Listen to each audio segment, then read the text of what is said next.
All right.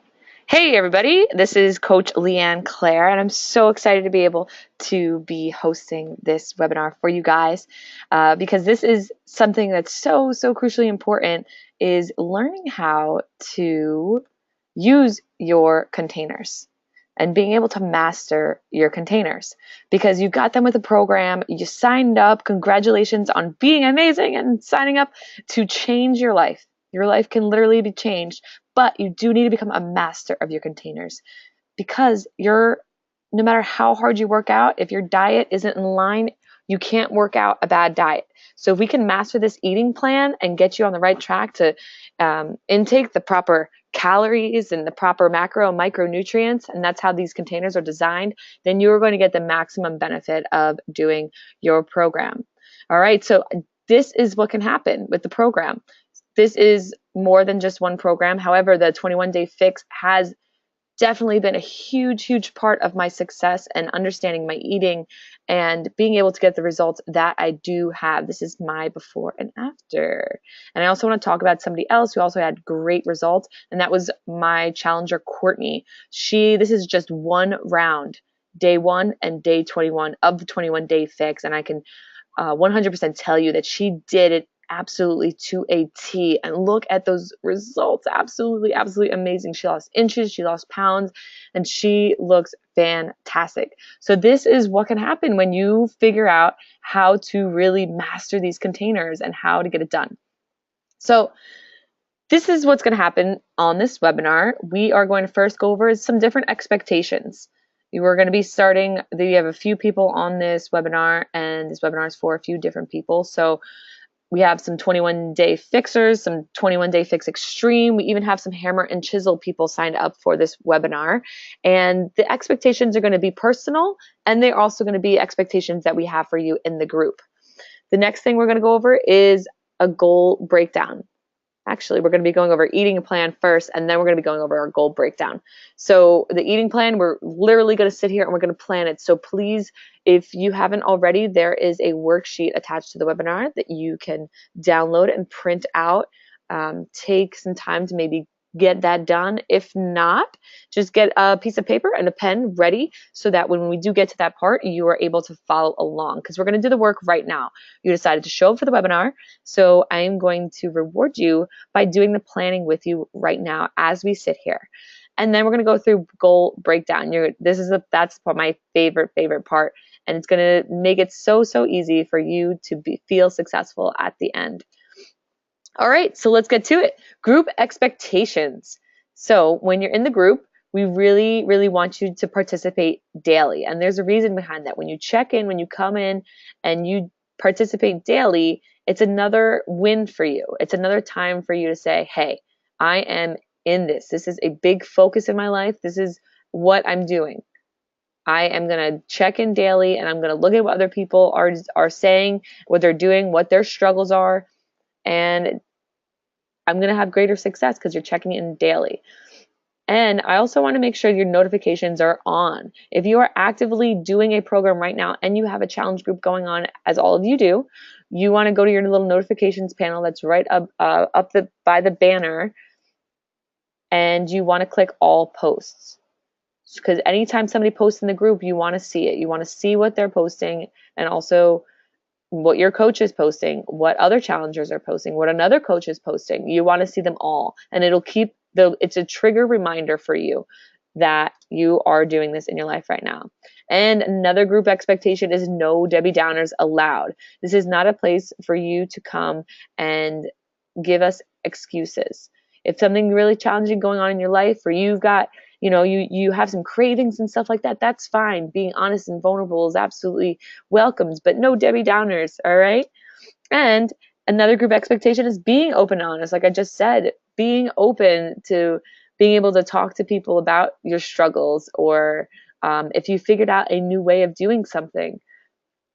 Everybody is going to benefit from it if you are open and honest. So the reason groups are so important is because when you're feeling like this, somebody in the group will respond so quickly, because there's so many of us. We're going to respond quickly so that instead of doing this, you go and you do this. We can help you out with that in the group. And these are your people. A lot of people that come and do these programs don't have a very big support of people around them. And that's why the groups are so successful, because it's a place that you can go, feel comfortable, and get encouraged to do the right thing and make the right choice rather than the previous choice of the cupcake. And it's for us to have a chance to reach out to you and say, it's okay, bro. I understand. Because we've all been there before. One of the biggest lies that we tell ourselves in our heads is that nobody else knows what I'm feeling, and that I'm the only one who's ever gone through this, and that I'm alone in that hardship. I'm alone in that challenge. And it's just absolutely not true. If you're having a craving, if you're really feeling like you don't want to work out, I guarantee you there is somebody in the group who also feels that way. And we can relate to each other. And guess what? The people, the coaches in the group, and even some challengers in the group that have done it multiple times, they've pushed past that point of not wanting to work out or not wanting to eat right or being tempted by food, and being able to push past it and win and say, you know what? No, I'm not going to fall under that temptation. So it's a wonderful, wonderful place for you to go and feel great, feel at home, feel welcomed, and say, you know what? It's normal for me to feel this way, and I can do this. And that's how you're going to connect. You're going to be able to create a surrounding around you, a people around you that are going to support you and love you, and they're going to be there for you. You need to connect with these people. Don't just be in the group and then after 3 weeks you never talk to them again. Become friends with them on Facebook. Get on the phone and call another challenger that you connected with in the group. Be very involved in this group, because if you're not, once the program's over and once the group has come to an end, you're going to go back to your normal lifestyle. And it would have just been like a little motivational bump in the road, and then you're not going to make it a sustained way of life. All right.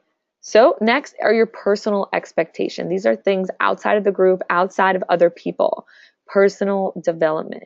Make sure that you're surrounding yourself with positivity and enlightenment.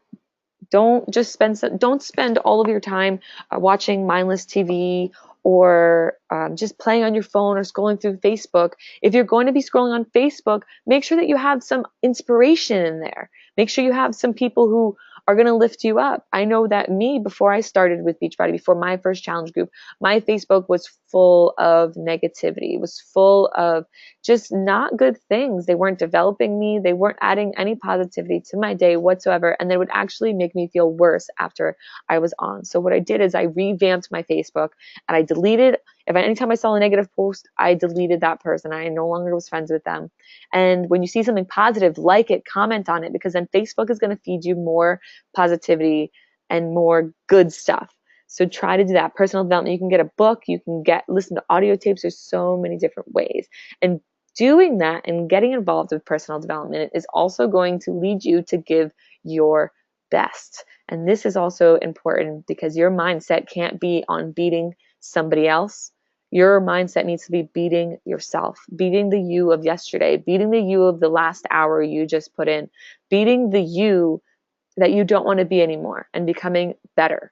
So give it your best. Put your best foot forward. And you want to stay committed to your goal. So first of all, you need to know what your goals are. We're going to get to that in this webinar if you haven't done so already with your coach or on your own. And you just have to stay committed. I just posted a video about decide, commit, succeed. And committing was binding. Commitment means to bind and your decision to the outcome that you want, to the desired outcome you want. So stay committed. Put the things in place, put the triggers in place, put the people in place that you need to stay committed. And keep an open mind and be kind. That is going to help you so much, because you're going to hear things that you're like, whoa, I never knew that. Just have that open mind to receive that information so you can move forward. And confidence is the key to unlock momentum. And confidence is built through competence. So as you go further, it's so important for you to have an open mind so that you can increase your knowledge, increase your understanding of how your body works, of how these containers work, of how your body really needs to be fueled, how the workouts work together. You're going to be learning so much while you do go through these programs and while you interact with the people that you are now surrounded by, that your confidence is going to increase and it's going to set you on fire for momentum. But confidence is derived from competence, and confidence is the key to unlocking momentum. Now we're going to get to it. We're going to start planning our eating. And the first part is really just preparing. So no matter what program you're on, whether it's Hammer and Chisel or whether it's the Extreme, whether it's just the basic 21-day fix, you could even be doing max 30, or maybe you're just doing the containers and you just like to run or you like to hike and you're on Shakeology and you're doing the containers. That's cool too. But you need to figure out what your calorie level is and what plan that you're on. I know if you're doing Hammer and Chisel, they have like plan A through, I think it's H actually. It's plan A through H. So, write down your plan, write down your calorie target, and they give you the instructions on that. So for instance, if you're doing Hammer and Chisel, your instructions are right on page 4 and 5 of your eating manual, your program and nutrition guide. So you want to make sure you find that, and then you figure out your corresponding containers. This is something that the book does very, very well. It helps walk you through it perfectly. So you should already know, if you haven't done so already, you should already know what your number of greens, purples, reds, yellows, blues, oranges, and teaspoons are. And this little graphic down at the bottom is from the worksheet that I have prepared for you. And you could just fill it in right now. You can go to it and you could fill it in. And we're going to move on. The next step is to look at the food groups. So you'll see the pages of, it's a big green page and it lists all the different veggies that you can use to fill up your green container. You want to circle the ones that you would eat. I know a lot of people have different preferences. For instance, my boyfriend Jordan, he doesn't really like zucchini. So zucchini is not going to be something that he circles. Or maybe you want to try to stay to the top of the list, or maybe you're totally fine with whatever. Circle the ones that you want to maybe start with. I know, for instance, me, there was certain ones that I was like, I'm never going to eat that. And that's okay. And next thing you want to do is you want to choose 3 to 5, depending on how big the list is, to shop for just this week. You don't want to go shopping and buy every single vegetable that you would eat in this week, because you probably are going to waste some money. You're probably going to end up throwing out some vegetables because you don't need to buy every single type. It's okay to have spinach every single day of the week. You don't want spinach to be your only vegetable, but you don't need to buy a huge variety of different types of foods. You can buy 3 to 4 different types of vegetables and alternate them throughout your week. So on your worksheet that I gave you, you can also see this. I pulled this right from autumncalabrese.com, and this is her list of pretty much her grocery list, the little space for your grocery list. And you can take note of how many containers per week you will be eating. So you're going to take so say you were to have 4 greens a day, and 4 times 7 is 28. So you need 28 servings of vegetables per week. So then you could figure out how many vegetables do you need. So maybe I know me, I get about 3 different types of veggies a week, and that's it. But I make sure to buy the quantity to match the amount of containers I'm going to be eating, because I don't want to be wasting any kind of food. I don't want to be wasting any kind of money. And I also want to just make it as simple and as easy as possible to follow. So you'll notice on the chart that Autumn provided, the veggies list is nice and big because all of you guys have lots of green containers. And honestly, green is a container that you can have as much as you want of. Veggies are amazing, and that's the one you really, really want to focus on. Also, proteins, there's the fruit one, and then you could see the blue and the orange and the teaspoon blocks are very, very tiny, because majority of people, they're only going to have 1 orange container each day. So that means you only need 7 servings of an orange container. And I know you guys have seen them, and they're pretty tiny. So, if you have a salad every day, you only need to buy one thing to make the different salad dressings that they have. You only need to make 1 batch of that for the entire week. So that list, you don't need to get a lot from. Next, we're going to go, and this is the bulk of what we're going to do when it comes to planning. You want to use the charts that I gave you, and you want to make different options for different days. So for instance, day, I have different, maybe you work a 9 to 5 job, right? And you know that you can wake up, you can work out, and then you can have your meal. You can have your first meal of the day. You want to allocate what containers to that meal. The biggest mistake that I see with people, and I did it myself, and this is why I came up with this process. The biggest mistake I see for people is that they get really, really frustrated and down on themselves at the end of the day, and they end their day with anxiety because they still have containers left over. Or they look back and they realize that they didn't allocate their containers correctly. So the way to alleviate that problem and the way to avoid that problem is to ensure that you are having the correct amounts and the correct days. So on the left-hand column, you're going to write the time, and you're going to do 2 to 3 hours apart. So for instance, you work a 9 to 5 job, you can wake up at 6:30, you work out at 6:30, you're done maybe 7:30, and you can eat, and you're going to have Shakeology and a piece of fruit. So you're going to have a red and a purple. So when you're done with the workout, what do you enjoy eating? I want you to also write down what you enjoy eating at that time. So for instance, I personally, I love to have a huge breakfast. So when I have my breakfast right now, um, my day starts with a red container. I have egg whites and spinach. So I have a red container, a green container. I use olive oil to cook that. So that's also a teaspoon. And then I also have my oatmeal. I have steel cut oatmeal. So that's a yellow. And I have a purple. So I have a huge container allocation for my first meal of the day. And it really helps me make sure that I get all of my containers in for the day. So for instance, I'm going to go 2 to 3 hours after that. You could schedule for about 2.5 hours apart, or whenever your schedule allows for it. Now, I know you're going to notice that there's 6 different rows. So you're just going to go through your entire day, 2 to 3 hours apart, 2.5 hours apart, and then you're going to allocate all of your containers. And you'll realize that even when you go to do this exercise, even when you say in the beginning, I'm going to have this, and this, and then I'm going to have this, and then this, and then this, and then this, you're going to see that you're going to have containers left over that you didn't use. You're going to have to go back and readjust, and it's going to take a little bit of time. And the reason I have option 1, 2, 3, and 4 is that not every day looks the same. For instance, for me, I work from home, but my Monday, Tuesday, Thursday, and Friday, they all look very similar. But my Wednesday, I teach a class in the morning, and I don't get home for another 3 hours after that. So I have to condense my eating into smaller patterns. And I have to have bigger meals, not as frequently as the day. I know I worked with a nurse one time, and she had a 12-hour shift, and she could only eat, I think it was about 3 times during that. So we needed to make sure that we allocated her containers to those 3 times that she was allowed to take a break, and right before and right after she got out of work. So that's how we scheduled it. We scheduled it around her schedule.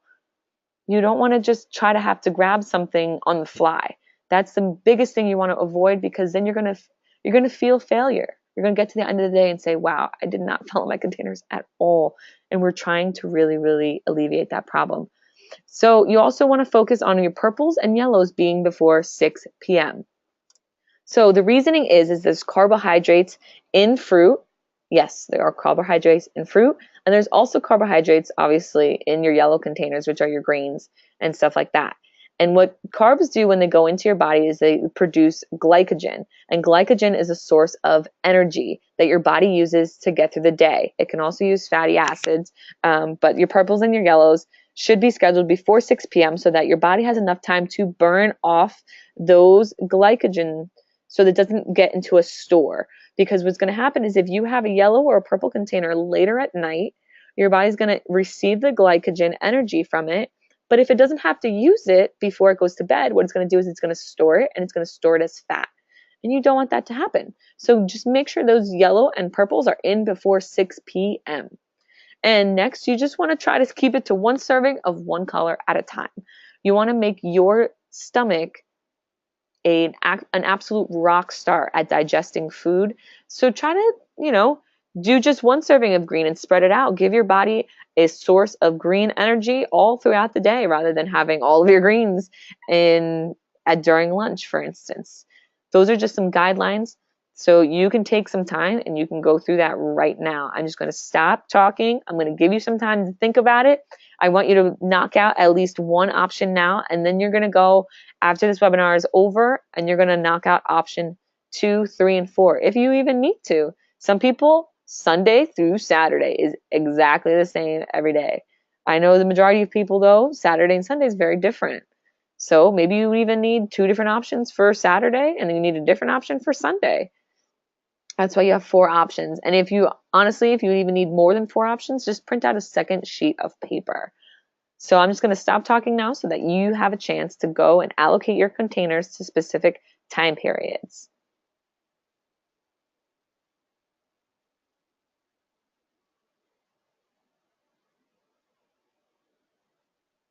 All right, great. If you're not done, please pause this recording. I know we're doing the webinar now, but you're going to have plenty of time after the webinar. You're going to make sure that you find some time to get this done so that your week becomes a lot easier. And now I just want to show you, this is how it all came about. I went and I got my 21-day fix, and I looked at the book and I was like, how do I make this as simple as possible for myself? And you could see even my shopping list was a little bit long, and that's why I gave you that recommendation of making your shopping list a little bit shorter and taking only about 3 items. As you can see, I had a lot of options for blues, and my first time I went, I actually ended up getting all of those. I got almonds, I got avocados, and I got hummus, and I only used the almonds, I'm pretty sure, that week. I maybe used 1 serving of avocado, but I ended up picking up like 7 avocados. Like, I'm exaggerating, but I didn't need that much. And then you could see the first time I ever did the 21-day fix on the left-hand side, you can see my breakfast, snack, lunch, snack, dinner, and my snack. All right. And then a big question that I get all the time is, do you need to have 6 meals a day? It is recommended for you so that your body can receive sources of energy all throughout the day. However, maybe it doesn't work with your schedule, and that's totally okay. You'll have a little bit bigger meals, but it'll be fine. And of course, don't forget to plan your workout.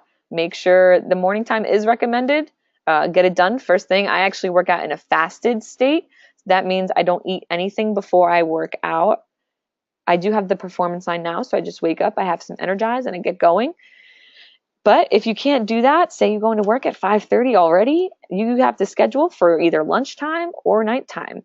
And you got to stick to your plan. So all you're going to do is you're going to draw a line or draw an arrow when you're going to work out, and you're going to label it, and you got to stick to your plan. And the cool thing is now that you have different options of eating, you can either create your eating plan around when you work out and other things that you do in your day, or you can create and schedule your workout to fit that day. You have different options for different days for your workout and your eating plan.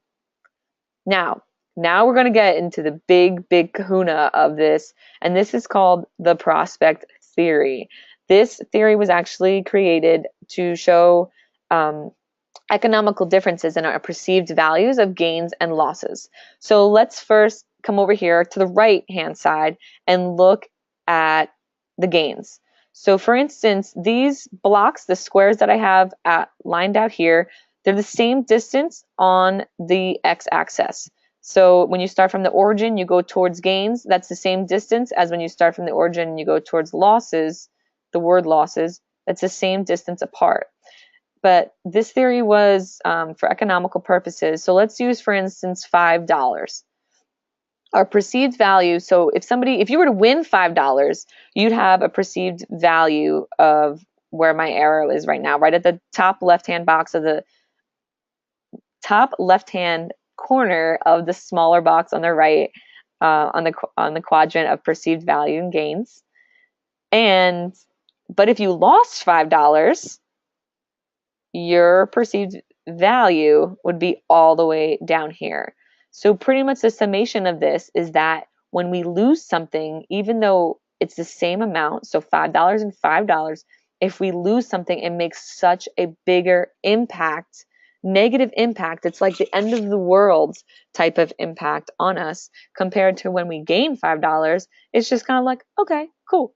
So if we lose $5, it's like, oh my gosh, I can't believe I lost $5. And the perceived value of what we lost is so much grander than what it truly is. So perceived is different from reality. This is just what our brain does naturally. And then, if we win $5, we're just kind of like, awesome, $5.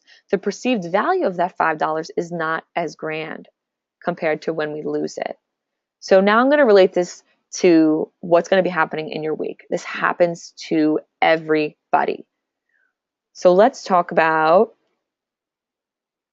let's say we ate a cookie, right? So it's just one cookie, but the perceived value of the loss that your program took is so much grander than the actual truth behind you eating that cookie. So I'll say it again in a different way a little bit. So you eat a cookie, and instead of just saying, okay, I ate a cookie, it's only one cookie out of an entire 21 days of dedication, or 8 weeks if you're doing hammer and chisel, whatever it is. Instead of really putting it into true perspective and the reality of what it is, it's just a cookie, you go crazy and you beat yourself up because you ate a cookie. But then if you go and you eat broccoli, you don't celebrate it as much as you should. So your perceived value of eating broccoli isn't as grand as it really should be. You're really dumbing down the quality and the awesomeness of eating something good. But then when you eat something bad, it is magnified to this horrible, horrible, horrible thing. So what we're doing in reality is that we're making it really, really difficult to feel successful, and we're making it very, very easy to feel like a failure. I'll say it again. We're making it very, very difficult to feel successful, and we're making it very easy to feel failure. All right? So I'm going to ask you a question right here, right now. Would you rather win once, or would you rather win 7 times? You guys can answer. If you want to go to the chat, you can actually answer. All right, 7. I'm seeing 7s. Yes, the majority of people will say that they would rather win 7 times. I would. Heck yeah, I'd rather win 7 times. So this is what we're going to do. We're going to switch the prospect theory. We're going to swap it, and we're going to totally, totally turn it around, because now that you're aware that your perceived value is totally off, we are going to make something so much better. We're going to make it really, really, really easy to win, because we're going to redefine our goals. I don't know what kind of goal setting you've done with your coach or with anybody, or maybe on your own, but you want to make it really, really easy to win. So you want it to be very, very small. You want to celebrate when you do something even minute. And you want to phrase it in this way. I'm going to feel successful anytime I blank, or anytime I blank, or anytime I blank, or anytime I blank. So for instance, mine, what I did is, one of my top priorities is just to be healthy. And so mine is, I'm going to feel healthy anytime I work out. I'm going to feel healthy anytime I choose a healthy meal, or respect my body, or get full rest, or remain active, or do a breathing exercise, or I hydrate myself. So I made it really, really easy. So anytime I even choose a healthy meal, I'm going to feel successful. I'm going to feel as though I'm getting healthier. I'm going to sit there, I'm going to celebrate it.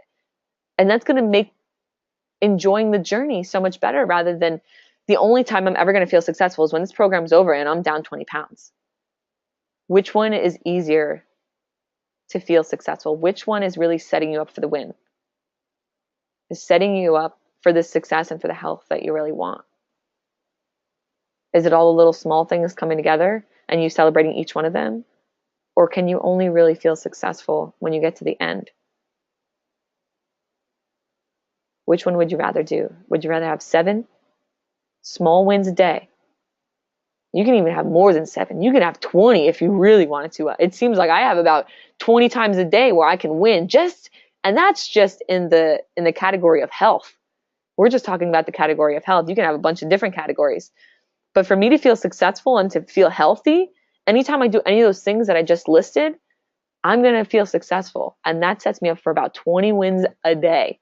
Now, we also have to do the other. We have to do the opposite. We have to make it super hard to lose. So guess what? If you eat a cookie, you are not going to lose unless you have that rule. Because the difference between somebody who is overweight and somebody who is really, really healthy, the only difference is the rules that they have in place and the belief and the focus they have between the two. So the way that we're going to, and you could just use scrap paper for this, draw all over the place, write it any way you want, organize it any way you want. I didn't give you a worksheet for this because we're just going through it now, and this is one that you're gonna keep altering, you're gonna keep changing. So this, you want to make it really, really hard to lose. Make it easy to win, and you're gonna make it hard to lose. So you're gonna phrase it this way: only if I were to consistently believe the lie that eating a cookie has destroyed every single part of my process, instead of knowing that it's just a cookie and my real results will come from consistent dedication to being healthy. So you say, only if I were to consistently believe the lie that, and then you fill in whatever you know that lie really is. If I miss my workout, then I have to start over. Or, if I didn't really give 100% to my workout, then it was totally a waste. And just be very, very careful with your language and how definitive it is. Because if it's an absolute, you can get into a lot of trouble. And usually when we feel as though we've lost, it's because we've put an absolute to it. Totally, absolutely.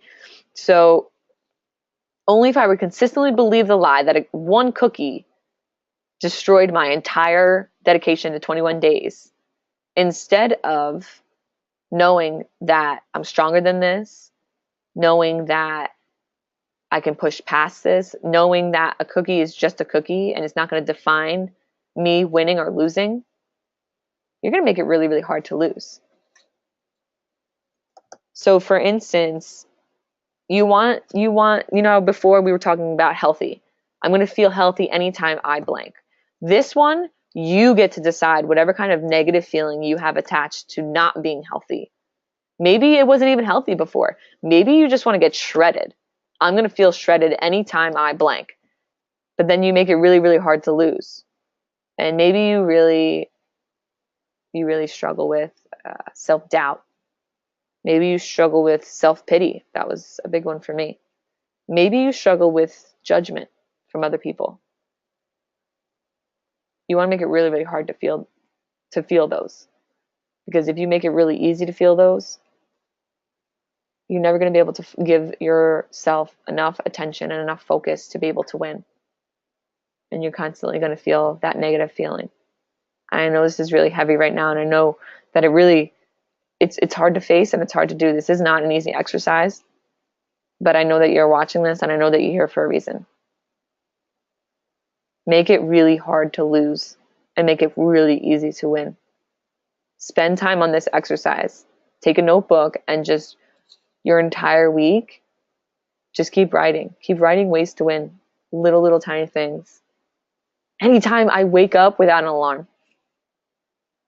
Naturally, vibrantly. Anytime I wake up vibrantly. Anytime I smile. Smiling is very healthy. How easy is that? Anytime you smile, you feel healthy? That's so easy. You're going to have like 100 wins a day. And make it really hard to lose. Make it really hard to lose. And this verbiage, only if I were to consistently believe the lie. So it's not a one instance, because a negative thought is going to come at least once in your day, maybe twice, maybe 3 times. But consistently and constantly believe that you were doing that. So the only way that you could possibly lose is, say you had a cookie in the morning of your day and you thought about that cookie all day long and it ruined your entire day of eating. And I like to say this. So for instance, say you were to drop your phone on the ground. You made a mistake. You ate the cookie. Oh my goodness, you dropped your phone on the ground and it cracked, right?